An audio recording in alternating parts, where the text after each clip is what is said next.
You're lying in bed, phone in hand, telling yourself, just one more scroll.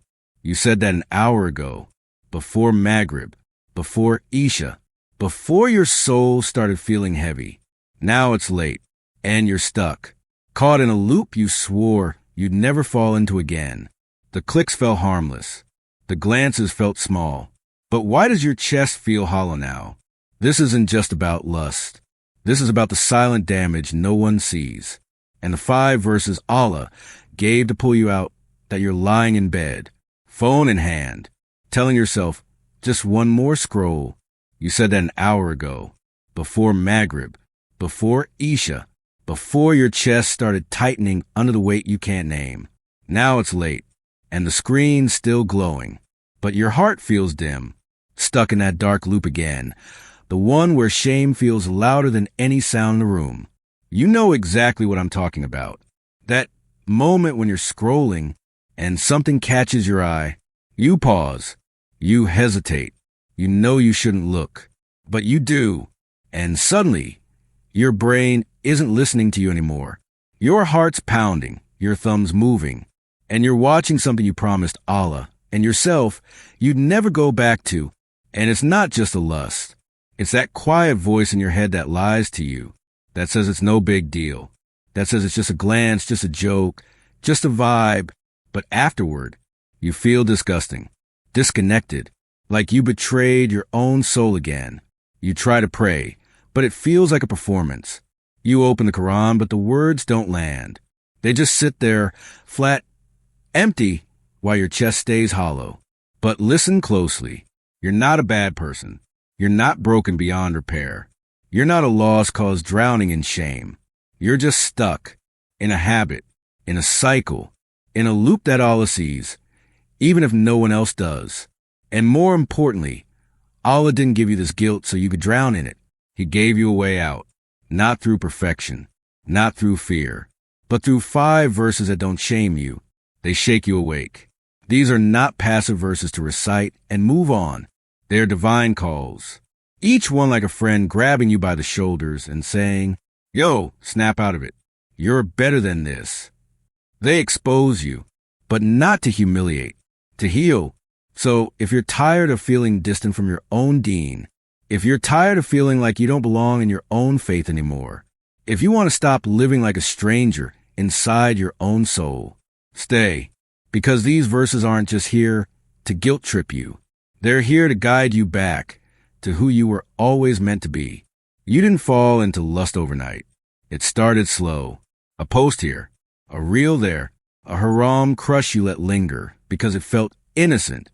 You told yourself, I'm not doing anything serious. Just scrolling, just watching, just chatting. And now, you're dragging chains you didn't even realize you put on yourself. It doesn't even feel like a choice anymore. Your phone opens before your intention does. You delete apps only to re-download them hours later because your dopamine crashed and you needed a hit. This is how lust works. It doesn't destroy you in one explosion. It rewires you slowly, subtly, until you normalize what used to make you flinch. In Surah Al-Jathiyah 45:23, Allah asks, have you seen the one who takes his desires as his God?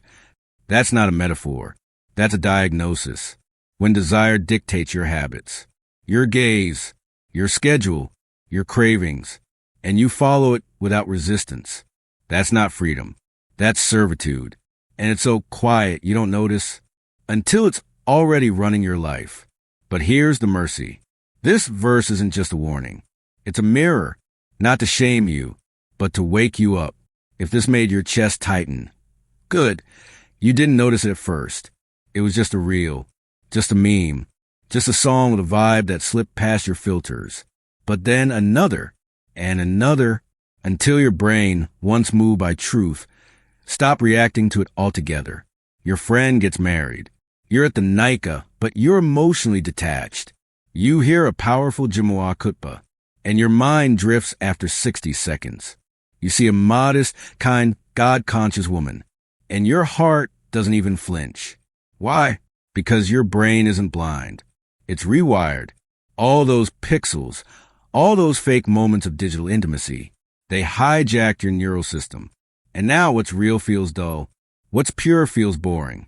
What's halal feels too slow to satisfy. You wonder why your duas feel numb.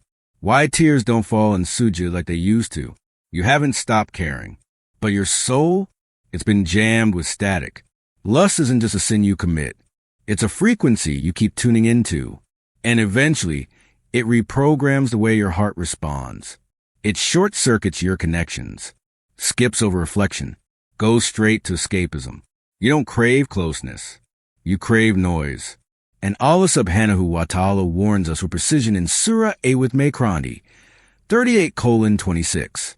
Do not follow your desires, for they will mislead you from the path of Allah. This is deeper than a rule. It's a map of how destruction begins. Desire isn't neutral. It's directional. You don't just fall into sin. You start walking towards it, step by step, while telling yourself you're still in control. But here's the catch. You trained your brain to go down this path. And that means you can untrain it too. You see, your neuroplasticity, the brain's ability to reshape itself, is a mercy from Allah, a built-in invitation to return. That's why these verses aren't just divine commands. They're divine strategies.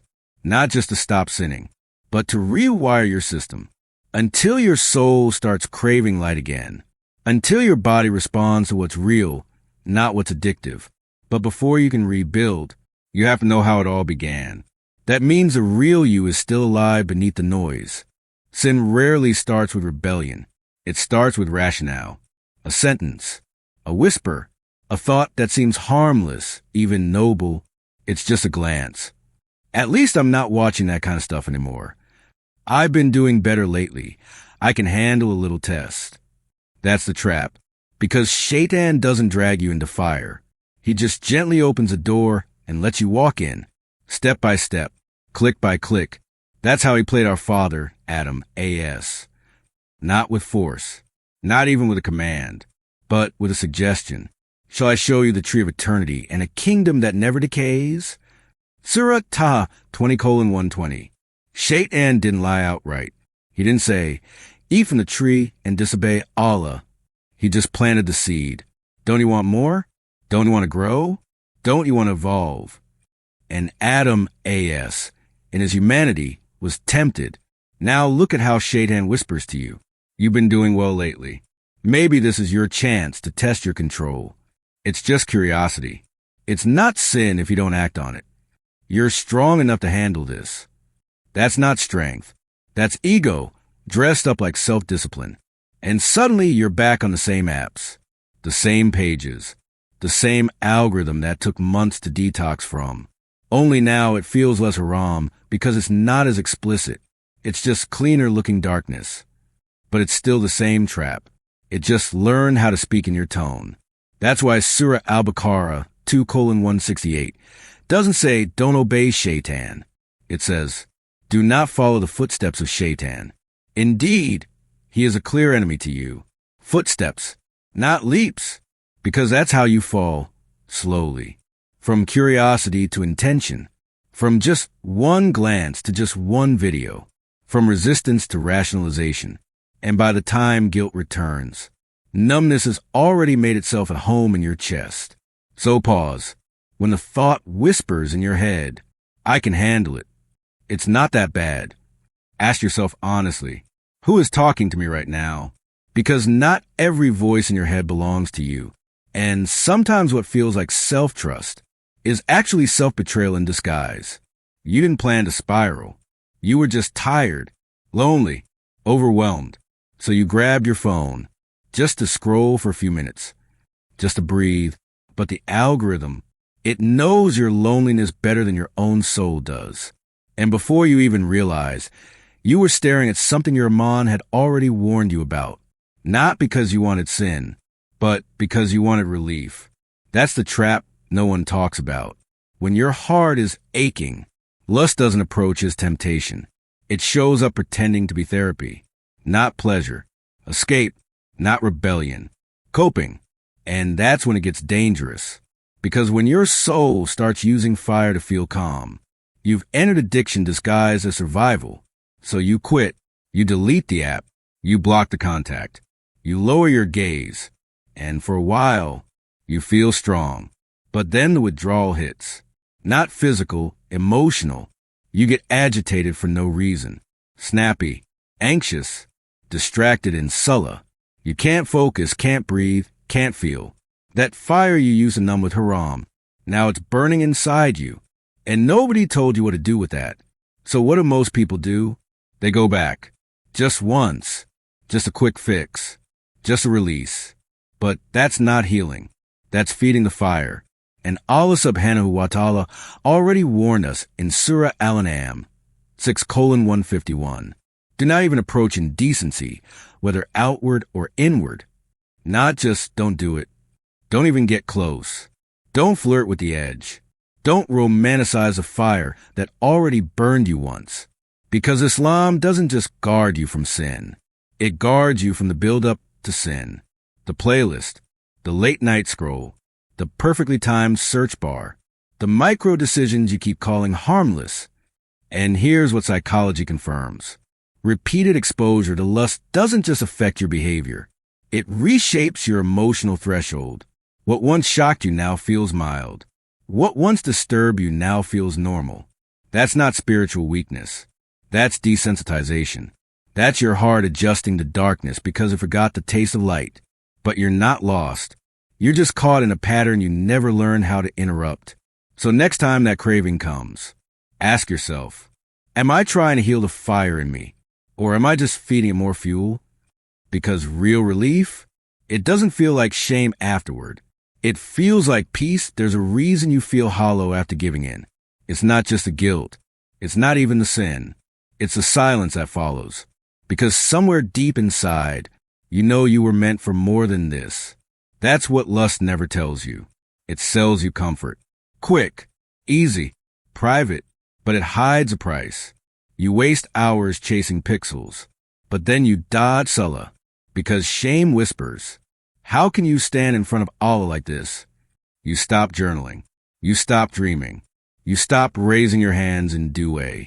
Not because you don't believe, but because you don't feel worthy anymore.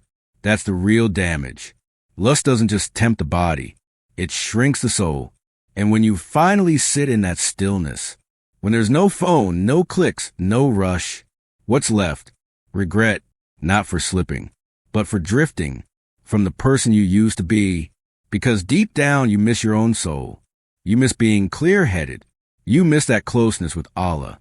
You miss looking in the mirror and not feeling disgust. And here's the wake-up call. Lust isn't a pit you fall into. It's a storm that reroutes your mission. You stop living. You start surviving. And you start accepting less than what you were created for. But Allah doesn't want your survival. He wants your return. Look at the Prophet Yusuf A.S. Young, handsome, alone. A woman of power literally begged him. But he said, "My Lord, prison is more beloved to me than what they call me to." Surah Yusuf 12:33. He wasn't scared of being caught. He was scared of becoming someone that Allah wouldn't recognize anymore. That's real strength. Not resisting desire out of fear, but out of clarity. Knowing who you are. Knowing what your soul was built for. Lust clouds that vision. It makes your world smaller, your goals shallower. And if you let it, it will convince you that healing is impossible. But here's the truth. Purpose doesn't disappear. It just gets buried. And every time you resist, even if you fall again, you peel back the layers of who you're not to become the person Allah always intended. That's why the final verse isn't about punishment. It's about permission. Permission to begin again. Permission to fight differently. Permission to stop being led by your impulses and start being led by your mission. So now it's on you, not to be perfect, but to choose, to scroll past, to whisper, "Ya Allah, I want you more than I want this." And that's where the real freedom begins. So if this message cracks something in your heart, don't scroll past it. Drop a dua in the comments, even if it's one line. Ya Allah, purify my heart. Because maybe someone will read your words on a night they almost gave up, and it'll be the one thing that saves them. We're all crawling through the storm. Let's not walk it alone. Assalamu alaikum wa rahmatullahi wa barakatuh.